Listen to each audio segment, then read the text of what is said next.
Oli ku There is Still Hope, channel y'essuubi. Kale tukulamusako yonna gy'osinzira okutulaba gwali ku mukutu gwa There is Still Hope ali ku Tish TV n'emikutu emirala. Kama tukwebaza olwaleero tukuwa ekitiibwa n'amatendo, tulwaniza omwoyo omutukuvu okutulungamya era twenyika mu ndagaano y'omusaayi gwo okuyita mu Kristo Yesu omwana wa Katonda omulamu tusabidde. Amina. Kulikeeyo mwe abagenze ne musinza omutonzi nammwe abeeteekateeka okuba nga mugenda Mukama abakulembere musobole okuba nga ate mutuuka bulungi. Olunaku olw'ejjo Joseph Ngoma yabaddeyo ne concert ye Erugogo Cricket Oval nga wojja okulaba ebifaananyi awo. Tuyinza obutakuwa maloboozi olwa copyright issues ezabaddewo, naye njagala kulaga nga we byatandise ku mulyango. Abo abantu bakedde, mwalaze Joseph Ngoma omukwano, bantu basimbye layini asooka okutwala ekyabadde ku mulyango ate tweyongere.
Kale awo obudde babadde bwa kumakya, abantu basimbye lwa kasota okuba nga ate bagenda balage Joseph Ngoma omukwano. Nsookera ddala concert ye yajja advertisinze nnyo by the way, makanisa ag'enjawulo ku social medias ez'enjawulo, ate nammwe ne muta mutima wa oba ne muta mulaga mutima mubi ne mugenda. Abantu babaddeyo bangi, bannaaye mwamulaze omukwano.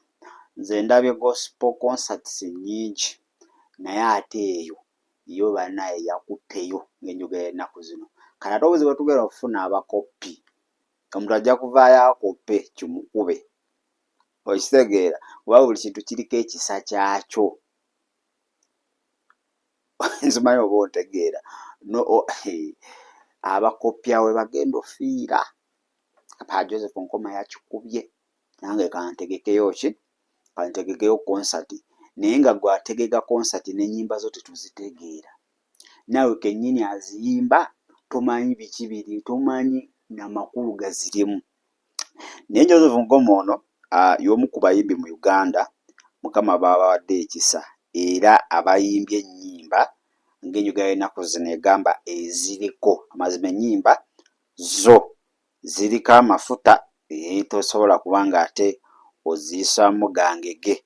Nga wenkulaga ebyabaddeyo awo, Wilson Bugembe pastor yabaddeyo, n'alabyeyo Kaani ono Twin Herbert, n'abayimbi abalala bangi ababaddeyo. Joseph Ngoma ono alina oluyimba lwe bayita Yeggwe Munnange. Ani atalumanyi? Yeggwe Munnange, okitegeera. Alina oluyimba lwe bayita Nze tombuulira mulala, nze tombuulira mulala, awali Yesu wange. Oluyimba oluwulira nti lujjudde ki? Amafuta. Olwo oluyimba lwe bayita Ggwe byonna mu byonna. Manyi abayimbi b'ennaku zino bo bamanyi nti kati baba n'ennyimba ennyingi, buli wiiki ng'afulumya, tasaba, tasoma Bayibuli, kubanga ennyimba ezo z'ogenda oyimba zirina kuva mu byawandiikibwa, okitegeera. Kati abayimbi b'ennaku zino abagamba nti bayimba gospel beenyigidde nnyo okubeera mu ba artist, okusanyusa abantu okusinga okuleeta obubaka. Kati owuliza ennyimba za Ngoma zonna almost zijjudde bubaka, teziriimu kukyamusa. n'ennyimba za gospel z'ennaku zino zijjudde kukyamuukiriza abantu. Buuka kola ki dakiika ezi oluyimba luweddeyo ng'ate obwedda addamu ebigambo bye bimu. Kati waliwo enjawulo wakati w'okubeera gospel minister n'okubeera gospel artist. Kati Joseph Ngoma y'omu ku bayimbi abatono be tulina ba gospel minister, ng'agenda buulira enjiri okuyita mu kukola ki? Okuyita mu kuyimba. Kankwogera oluyimba olulala.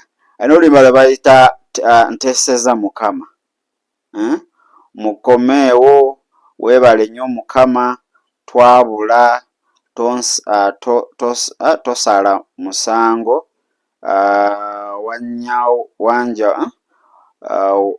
wayawula ennyanja, ye mwesigwa, oli mulaba. Kitegeera. Tobita abantu abo, walibaayo okuyimba, n'okukyakala. Okitegeera. Waliyo nkuwa amatendo, kuwa ekitiibwa. Waliyo oluyimba lwe bayita toba nakutya. Nnyimba zonna oziwulira. Kambeere nga naawe, olunaku lukedde, nkwagala nga munnange, n'ennyimba endala nnyingi. Ndowooza owulira ennyimba.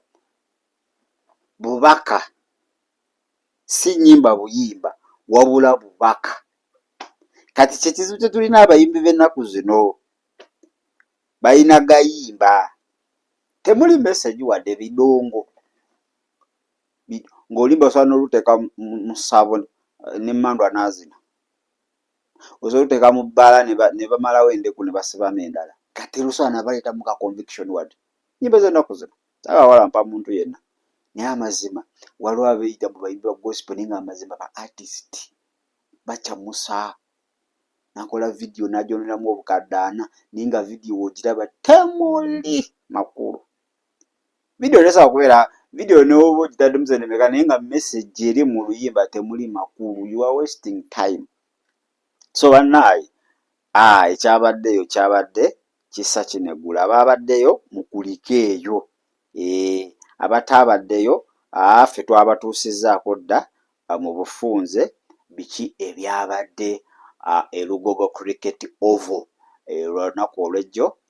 Joseph Ngoma we yabadde ne concert ye. Concert nagambye yagiranga okulanga kule wano concert yagiteeka ku maviivi. Kankubuuli osobola olanga ne batajja naye abantu bazze, abantu bamulaze omukwano. So kati Joseph Ngoma abantu bakuwoza ebbanja, oddeeyo mu maaso ga Katonda era oleete. Okitegeera, bakulaze nti by'oyimba kyekyo, obubaka bwebwo. Kati olina kwongeramu obaleetera ate ebyessava ebisinga ne kwebadde basuubira. Olala okole ebooge n'okubooga n'okusinga wekola ati n'okusinga ate weeri. Manyi kibadde kizibu okulaba concert ey'omuyimbi owa gospel nga ejjuza weetyo, nga it's gospel pure, nga temuli bansi. Va ku baana abatabika nti wa gospel ale n'atabikamu ab'ensi, abasinga nga bazze kulaba baki bansi, naye gospel pure kibadde kizibu. Ekyokubiri, n'abategesi tubeebaza, oba Ngoma yennyini kubanga ye yabadde ne lisiti y'abagenda oyimba ono.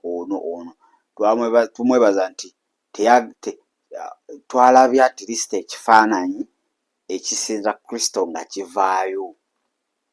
Manyi oluusi concert zibaayo ate ne zeesittaza bwesittaza bantu.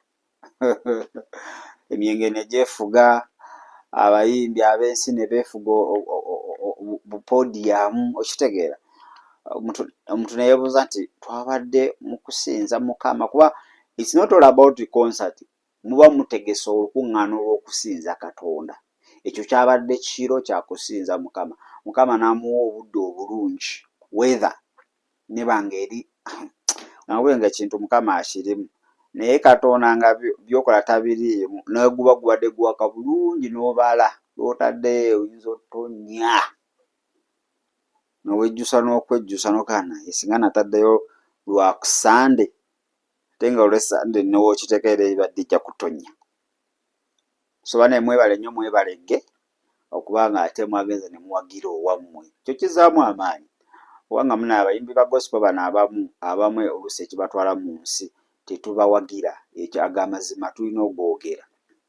Omwaniriza Katuuti taddemu transport we oluyimba yateekamu ssenyi aweereza Mukama naye aweereza Mukama n'ebibye naye ate omubuulizi w'enjiri alirya ku njiri ye kubanga era awo ali mu kubuulira njiri taddemu amafuta ge azze maze oyimba neze bamufuuye ashas tute mu ofisi ya pasita bamuyambye egiba mitwalo 2 bamuwaddeko 5 okitegeera anti yalinye takisi tugeze nga tannabatandika kwevuga babalirira avuddewa avudde Kampala azzeewa azze Jjinja kuva Kampala paka Jjinja meka 1,000 ate ezimuzaayo 1,000 gonja mukubo wa meka 1,000 amata 1,000 tumuwadde extra 1,000 ne mumutikka egyo 5 nemulowooza mumuwadde naye nga bamufuuya 2 ekkanisa zirina emize egyo ate ogwo omuze mubi. Omuyimbi abadde wali aweereza bamuweereza yena ali kuweereza ne bamuwa ssente oba ne bamufuwa ssente oba n'oleeta ekibbo aga bannaaye tuwe omuweereza wa Mukama bannaaye tusizeemu ekyomwoyo tumuwe ekyomubiri tumuweeyo akantu nemusolo pasita noomera akasajja noolaba nga ate ze bawaddeyo zaagala kusinga n'ekiweebwayo n'ekimu eky'ekkumi nozitwala mu ofiisi beno balabalamu ziri 7 nogamba ono tatumanyiira muwe 2 ekyo si kirungi muwe obanga gwe okyogedde nti bano kino ekibbo tuteekamu ssente muweereza wa Mukama lwaki ate ozitoolako katuddeyo wali abayimbi bano mubayita bambi najja bamala oweereza Mukama akwongera akuwa omukisa Mukama akuwa amafuta Mukama akutambuza amawanga ebyo bye mukomako kale bajja muyita eri waliyo kapate bagajjangu otuyimbiremukko bamuwa 5 alabe nga ate mwana eri bifuna okitegeera. So tubazeemuko okumaanyi webawo baweereza Mukama kituufu naye ate naffe tulina owagira bannaffe ensi ewagira abaayo n'ekkanisa ewagire tuwagire abaffe tuleme kubeera abakodo okutuuka olabira ddala kkanisa eyisa omuweereza oba omuyimbi musajja watunga yeesobola naye ne bamukoma mugamba ki akuwa omukisa omunene ogwa jjajjaffe Ibrahim Isaac nani ne Yakobo sajja oluusi ne transport azze amwewoze abadde so ekyo kye mwakoze kirungi nnyo temukoma ku ngoma wabula n'abayimbi abayimba ennyimba oba abaweereza okuyita mu nnyimba amazima nga zikoma ku mitima egy'abantu bane mubawagire omuyimbi omulaba tali mu ati tali mu kusanyusa abantu wabula ali kuyimba bubaka baana abo mubawagire tuleme bamalamu maanyi kubaleetera kukemebwa kukomekereza nga bali muki mu nsi. So mwena ababaddeyo mukulikeeyo ddala